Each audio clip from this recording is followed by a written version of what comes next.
ஆண்டவர் இயேசு கிறிஸ்துவில் அன்பு நிறைந்த சகோதரர்களே, சகோதரிகளே, இந்தியாவின் அப்போஸ்தலர் என்று அழைக்கப்படுகிற புனித தோமையாருடைய திருநாளை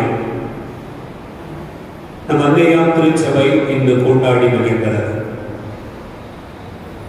புனித தோமையார் ஆண்டவருடைய சிறப்பான அன்பை பெற்றிருந்த அப்போஸ்தலர்களில் மிகவும் முக்கியமானவர் என்று நாம் அறிகிறோம்.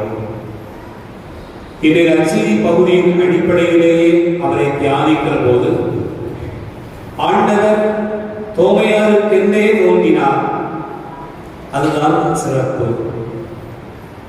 இது நற்செய்தி பகுதியினுடைய முந்தைய பகுதியை பார்த்தோம் என்றால் யோவான் நற்செய்தி 20ஆம் அதிகாரம் 19 முதல் 23 முடிய வாசித்து பார்த்தோம் என்றால் எல்லா சீடர்களும் கூடியிருந்தார்கள். அந்த இடத்திலே ஆண்டவர் தோன்றினார். அவர்களுக்கு தன்னுடைய கைகளை காட்டினார், விழாவை காட்டினார், காயங்களை எல்லாம் காட்டினார். அவர்கள் மீது ஆவியை ஊதி நீங்கள் நற்செய்தி அறிவியுங்கள் என்கிற அழைப்பை எல்லாம் கொடுத்தார். அப்போது தோமையார் இல்லை. ஆனால் தோமையாருக்கு என்று அதன் பிறகு 8 நாட்களுக்கு பிறகு ஆண்டவர் தோன்றினார். ஆக எல்லாருக்கும் தோன்றுகிற கடவுள் தோமையாருக்கு மட்டும் தனியாக தோன்றுகிறார். சீடர்கள் கூடியிருக்கக்கூடிய இடத்திலே தோமையார் அன்றைக்கு இருக்கிற போது அவருக்கு தோன்றுகிற அந்த காட்சியை நாம் நினைவுபடுத்தி பார்க்கிற போதே தோமையார் எவ்வளவு முக்கியமான ஆள் அப்படிங்கிறது நமக்கு தென்படுகிறது. என் அன்பார்ந்த சகோதர சகோதரிகளே, தன்னுடைய வாழ்க்கையில் புனித தோமையார் ஆண்டவர் மீது இருக்கக்கூடிய அந்த அனுபவத்தை கொஞ்சம் கொஞ்சமாக அவர் வளர்த்தெடுத்தார் என்று நாம் பார்க்கிறோம். மற்ற சீடர்களைப் போல் அல்லாமல் இவர் வளர்த்தெடுத்த விதம் என்பது வித்தியாசமாக இருந்திருக்கிறது. அன்பார்ந்தவர்களே, தமிழில் 2 வார்த்தைகள் இருக்கிறது. ஒன்று அறிதல், இன்னொன்று அனுபவித்தல். அறிதல் என்றால் என்ன, அனுபவித்தல் என்றால் என்ன? இந்த 2க்குமான வேறுபாடு தெரிகிற போது புனித தோமையார் எந்த நிலையில் இருந்தார் என்பதனை நாம் புரிந்து கொள்ள முடியும். அறிதல் என்றால் என்ன? நாம் ஒன்றை கற்றுக்கொள்ளுதல் என்று பொருள்படுகிறது. பார்த்தறிதல், கேட்டறிதல் 2 வகைகளில் நாம் சொல்ல முடியும். நம்முடைய குழந்தைகளுக்கு கற்றுக் கொடுக்க பள்ளிக்கு அனுப்புகிறோம். அவர்கள் ஆசிரியரை பார்த்து அறிந்து கொள்கிறார்கள், அவர்களை போல கற்றுக் கொள்கிறார்கள். இன்னொன்று, அவர்கள் கற்றுக் கொடுப்பதை அவர்கள் கேட்டு அறிந்து கொள்கிறார்கள். இது தவிர்த்து எப்படியெல்லாம் ஒரு குழந்தை அறிந்து கொள்கிறது என்று சொன்னால் புத்தகத்தை வாசிப்பதன் மூலமாக அது அறிந்து கொள்கிறது. இன்னும் பல இடங்களுக்கு சென்று வருவதால் அந்த குழந்தையானது தன்னுடைய அறிவை பெருக்கிக் கொள்கிறது. ஆகவே கற்றுக்கொள்ளுதல் என்பது, ஒன்றை அறிதல் என்பது இப்படியாக நடைபெறுவதை நாம் நம்முடைய வாழ்க்கையிலே அனுபவித்திருக்கிறோம். ஆனால் இந்த அறிதல், இந்த கற்றுக்கொள்ளுதல் என்பது சில நேரங்களில் நமக்கு மறந்து போய்விடுகிறார். நம்முடைய நினைவுகளிலே வராமலேயே போய்விடுகிறார். படிச்சிருந்தேன், மறந்து போச்சு. அதை கேட்டிருந்தேன், ஆனா எனக்கு என்ன தெரியல, இப்ப நினைவுக்கு வரல அப்படின்னு சொல்றதை நம்ம பார்க்கிறோம். ஆனால் சில காரியங்கள் நாம் அனுபவபூர்வமாக ஆய்ந்து அறிந்து உணர்ந்தவை எப்போதும் மறப்பதில்லை. அது இயல்பாகவே நமக்கு வந்து விடுகிறது. ஒரு பிள்ளைய கிணத்துல தூக்கி போட்டா நீச்சல் தெரிஞ்சு நல்லா படிச்சிருந்த பிள்ளை, நீச்சல் தெரிஞ்சு இருக்கக்கூடிய ஒரு பையன் வச்சுக்கோ, அந்த குழந்தை ரொம்ப வருஷமா கிணத்துல நீச்சல் அடிக்கவே இல்லை, ஒரு 10 வருஷமா நீச்சல் பழகவே இல்லை, திரும்ப போகவே இல்லை, வாய்ப்பே இல்லை, ஆத்துக்கும் போகல, குளத்துக்கும் போகல, கிணத்துக்கும் போகல. இப்ப திடீர்னு ஒரு இடத்துல அப்படி கிணத்துல பக்கத்தில் நிற்கும் போது உள்ள விழுந்துட்டுனா அது நீச்சல் அடிச்சிருமா, அடிச்சிடாதான், அடிச்சு. எப்படி அந்த அனுபவம் என்பது வித்தியாசமானது. நீச்சல் எப்படி அடிக்க வேண்டும் அப்படின்னு எழுதி பழகிக்கிட்டே வச்சுக்குவோம். எவ்வளவு நேரம் அடிக்கணும், எவ்வளவு நேரம் நம்ம நீச்சல் பழகணும், எவ்வளவு நேரம் கண் கட்டி மூச்சு பிடிச்சுக்கிட்டு உள்ள உட்கார்ந்துக்க முடியும் அப்படின்னு எழுதி பழகுறது வேற. அதை குறித்து எழுதுவது, அதை குறித்து கேட்டு அறிந்திருப்பது வேறு. ஆனால் அதை அனுபவபூர்வமாக உணர்ந்திருக்கக்கூடிய வாழ்வு என்பது வேறு. அந்த அனுபவம் தான் புனித தோமையாருடைய அனுபவம். அப்படி இருந்தால் என் அன்பார்ந்த சகோதர சகோதரிகளே, பார்த்தறிதல் கேட்டறிதல் என்று சொல்கிறோமே, அது அடுத்த கட்டத்திற்கு நகர வேண்டும். நமக்கு பல நேரங்களில் பார்த்த அறிதலோடு நின்று விடுகிறது, கேட்ட அறிதலோடு நின்று விடுகிறது, அடுத்த கட்டத்துக்கு நடந்து போகிறது. விவிலியத்தை, ஆண்டவருடைய வார்த்தையை நாம் பலர் சொல்ல கேட்கிறோம். இப்படி பெரிய கூட்டத்தில் அமர்ந்து ஜெபிக்கிற போது அதை பார்க்கிறோம். அதை அனுபவிப்பதற்கான இன்னொரு கட்டத்திற்கு போவதில்லை. நாம் முதல் நிலையிலேயே நின்று விடுகிறோம், இரண்டாவது நிலைக்கு கடந்து போவதில்லை. புனித தோமையாருடைய வாழ்க்கை எடுத்துக்கொண்டோம் என்று சொன்னால், இந்த பார்த்தறிதல் கேட்டறிதல் அது நடந்தது. அடுத்த கட்டமாக அனுபவம் என்கிற அந்த உச்சநிலை ஆண்டவரில் அவர் கண்டார். ஆகவேதான் அவர் தன்னுடைய நிலையெல்லாம் மறந்துவிட்டு நம்முடைய நாட்டுக்கு இந்த நற்செய்தி அறிவித்தார் என்று பார்க்கிறோம். தோமையாருக்கு தமிழ் தெரியுமா தெரியாதா? தமிழ் தெரியுமா தெரியாதா? கட்டாயமா தெரிஞ்சிருக்கு. நம்ம ஊர்ல இருந்து இங்க இருந்து வடக்க ஹிந்தி பேசுற இடத்துக்கு நம்ம பிள்ளைங்க போறான்னு வச்சுக்கோ, போய் ஒரு 3 மாசத்திலேயே வேற வழியே இல்லை, ஹிந்தி பேசுற இடத்துல அவங்க இருந்துதான் ஆகணும். தமிழ் பேசுற ஆள் கிடையாது, வேற மொழி பேசுற ஆள் கிடையாது, ஹிந்தி பேசுற இடத்துல தான் உட்கார்ந்துருக்காங்கன்னு சொன்னா என்னடே முடியாது. ஆனால் பேச கிடையாது. கட்டாயத்தின் பேரில் அவர்கள் கற்றுக்கொள்கிறார்கள்.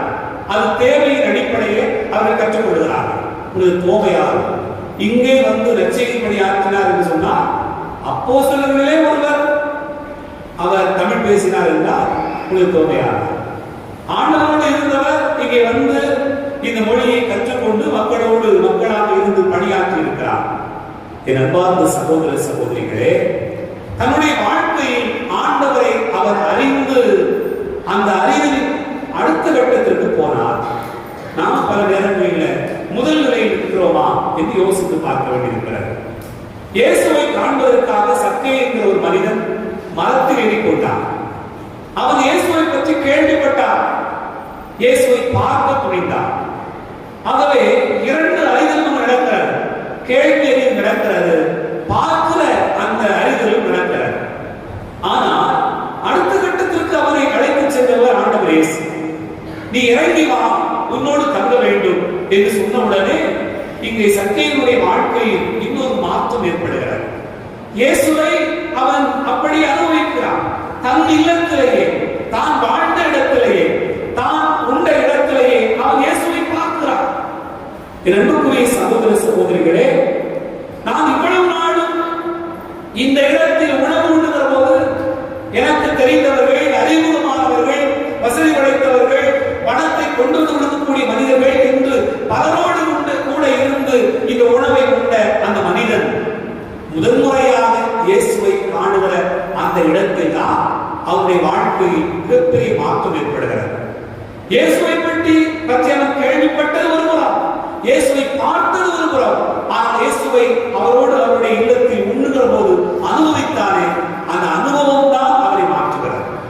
அந்த அனுபவம் தான் என்ன சொல்லுகிறார்?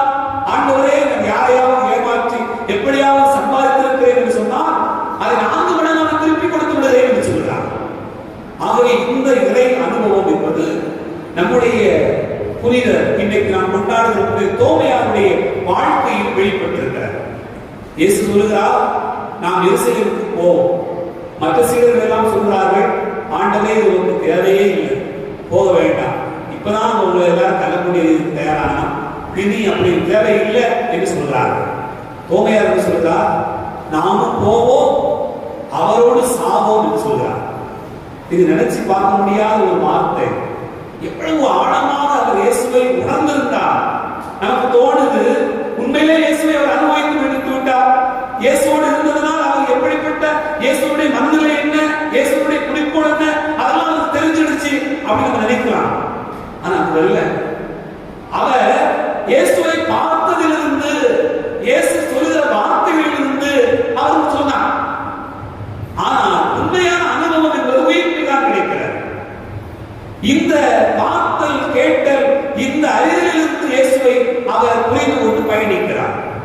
இன்னொரு கட்டத்திலே ஆண்டவர் சொல்கிறார், நான் போகிறேன், நான் போய் உங்களுக்கு இடம் ஏற்பாடு செய்கிறேன், நான் இடம் ஏற்பாடு செய்தவரை உங்களை அழைத்துக் கொள்வேன் என்று சொல்கிறார்.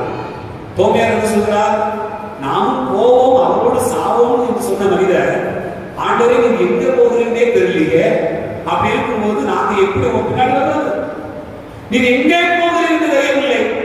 என் அன்பார்ந்த சகோதர சகோதரிகளே, முதலில் சொன்னதற்கும் அடுத்து சொன்னதற்கும் வித்தியாசம் இருக்கிறார். முதலில் அனுபவித்து சொன்னது போல சொன்னார், இன்னொரு முறை சொல்கிற போது அறியாதவர்களை சொல்வது போல அவர் சொன்னார். தோமையாருடைய வாழ்க்கையில் இப்படி ஏற்றமும் இறக்கம் இருந்தது. அவர் இயேசுவை அறிந்தார், அவரை கேட்டு அறிந்ததும் அவரை பார்த்து அறிந்ததிலிருந்து இவைகளை சொன்னார். ஆனால் உண்மையிலேயே இயேசு அனுபவம் என்பது அவருக்கு எப்போது கிடைத்தது என்றால் இந்த உயிர்ப்பின் அனுபவத்தில் தான் அவருக்கு கிடைத்திருக்கிறார். யோசித்து பாருங்கள், எல்லா சீடர்களும் கூடியிருக்கிறார்கள், எல்லோருக்கும் தோன்றிவிட்டார். உனக்கு தோமையாருக்கு மட்டும் அந்த காட்சி கிடைக்கவில்லை. அவருக்கு எப்படி இருந்திருக்கும்? எல்லாரும் சொல்கிறார்கள், நாங்கள் ஆண்டவரை கண்டோம் என்று சொல்கிறார்கள். தோமையாருக்கு மட்டும் இதை எப்படி நம்புறதுனே தெரியல. எல்லாரும் சேர்ந்து சொல்றாங்க, எல்லாரும் சேர்ந்து நம்மளை ஏமாத்துறாங்களா, என்ன நடக்குதுன்னு தெரியல.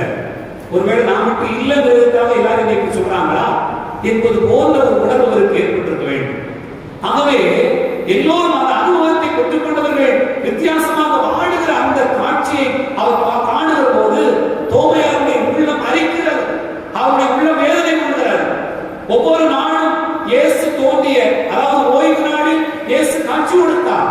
அதன் பிறகு 8ஆம் பக்கம் தான் இயேசு தோன்றுகிறார். இது 8 நாளும் அவருக்கு வலி எவ்வளவு வலியாக இருக்கும் யோசித்து பாருங்க. அவங்களுக்கு தோன்றார், இவங்களுக்கு தோன்றார், எல்லாருக்கும் தோன்றார், ஆனா எனக்கு நடக்கலையே அப்படின்னு சொல்லி, ஆண்டவரே இன்று வருவீரா, நாளை வருவீரா, எப்போது இது நடக்கும் என்கிற அந்த கலக்கத்திலும் அந்த வேதனையிலும் அந்த துன்பத்திலும் ஆண்டவருக்காக காத்திருந்தார் இல்லையா? அந்த அனுபவம் தான் உங்களுக்கு தோமையாரை மிகப்பெரிய ஒரு நிலைக்கு உயர்த்தியது.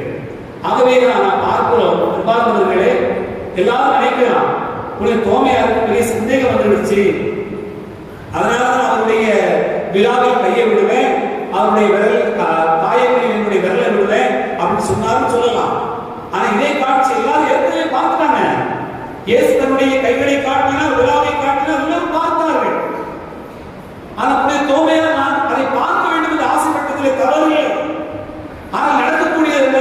விவரத்தில் நமக்கு சொல்லப்பட்டிருக்கிறது, இதோ என் காயங்கள், இங்கே உன் விரலை இடு, இதோ என் காயங்கள், இங்கே உன் கையை இடு. இந்த ஆண்டவர் சொன்ன உடனே தோமையார் கையை விட்டார். விவரத்தில் இருக்குதா? அவர் பார்த்தார், பார்த்த உடனே ஐயோ நாம என்ன நினைச்சோம், ஆனா என்ன நடந்துச்சு, என் ஆண்டவரே, என் கடவுளே என்று சொல்றார். என் அன்புக்குரிய சகோதர சகோதரிகளே, அந்த அனுபவம் என்பது அவர் விரலை விட்டு கையை விட்டு நம்புகிற நம்பிக்கையை விடவும் ஆண்டவரை கண்ட அந்த நம்பிக்கையே பெரிதாக இருக்கிறார். அதாவது ஆண்டவர் சொல்றாரு, எப்ப நீ விரலை விட்ட, கையை விட்ட, அதனால பார்த்துக்கொண்டு சொல்லல, என்ன சொல்றார், நீ கண்டதாக நம்பினார், காணாமலே நம்புவோர் பேர் பெற்றோர் சொன்னார். பார்த்து மாத்திரத்திலே ஆண்டவரே கடவுளே என்று சொல்லி சரணாகதி அடைந்தார். அந்த அனுபவம் என்பது எல்லாருக்கும் தேவை. நம்ம எல்லாரும் கூடி வருகிற இடத்துல ஆண்டவரை நோக்கி ஜெபிக்கலாம், மன்றாடலாம், நமக்கு அந்த அனுபவம் கிடைக்கிறது. ஆனால் இந்த அனுபவம் என்பது என்ன? கேட்கிற அனுபவம், பார்க்கிற அனுபவம். ஆனால் இன்னொரு அனுபவம் இருக்கிறது, நீங்கள் தனித்தனியாக ஆண்டவரை அனுபவிக்கிறீர்கள் அல்லவா? உங்களுக்கான நேரத்தை நீங்கள் எடுத்துக்கொண்டு ஆண்டவரோடு அமர்கிறீர்கள் அல்லவா? அந்த அனுபவம் தான் தோமையார் அனுபவம். தோமையார் அதற்காக காத்திருந்தார். 8 நாட்கள் வலியோடும் வேதனையோடும் ஆண்டவருக்காக காத்திருந்தார்.